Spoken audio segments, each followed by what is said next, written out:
So you Mhm. attended CommuniCamp in July of 2022. What about Olive? Tell us about Olive's experience there.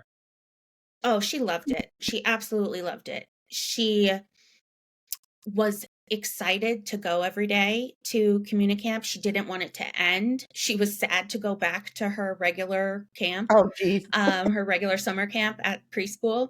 And at the time, she couldn't really articulate why she liked it so much, but we know why she liked it so much. And I think it's because it was very validating.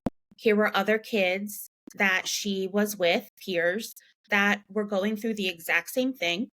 And they really made it fun. The counselors, there wasn't a focus on speaking, which up until that point was all she ever knew. It was, let's see if we can order something off of the little treat cart, that they go around with at CommuniCamp. Let's talk about the bridge. Let's talk about, our emotion scale, where we are on that scale. And I think that it was rewarding for her to finally have some tools that she felt like she could use, even at that young age, to Yes. help her progress on the bridge. And then certainly for my husband and I, oh my God, I think that it was the best decision we ever made attending CommuniCamp. We felt so lost prior to going to CommuniCamp. We had no idea what was going on. We had no idea really even what SM was. What does the future look like for her? She just never going to talk in school. We were scared. And coming out of CommuniCamp, total opposite. We felt confident. We felt like, oh, okay, we have a big understanding now of what's going on, and we have tools in our toolbox that we can implement with our child and strategies that will help her, not might, will. And that was so, so beneficial for us as a family. One thing that I would say is I look back on Olive's report card from camp. I was curious Mhm. myself, and she was verbally responsive and initiative day one.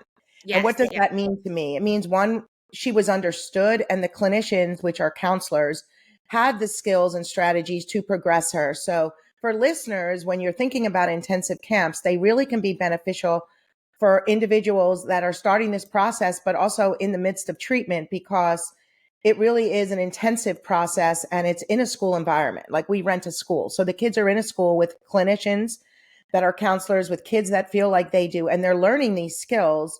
And she progressed into verbal responding, initiating. She was having full, conversations day one. And that just means that those strategies worked. And then with that information, you can then go to the school, and with either school trainings and you giving that information and learning, you then use that outside of camp. So you can't go to camp, any camp, and expect that camp's going to be the cure all and end all and cure all. But what it is the kids see themselves in a really positive light. They learn, even if some kids, as they get older, some are a little bit more resistant. They don't share a lot with their parents, but sometimes they do. It doesn't mean they weren't picking up a lot of information in their understanding. So the bridge for a 5-year-old, a 4-year-old, a 10-year-old, an 18-year-old, the bridge is critical because it's a tool. It helps them realize, hey, here's where I'm at.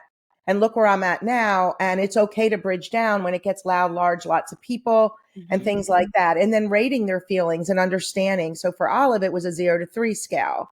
And so using that and then the specific strategies that we used, and I know Olive did great with, all the strategies we were doing in terms of visuals, focusing on the script approach, questionnaires that were at her level and Mhm. at her stage to progress her. She felt safe. And so that's amazing. So I love, love, love, love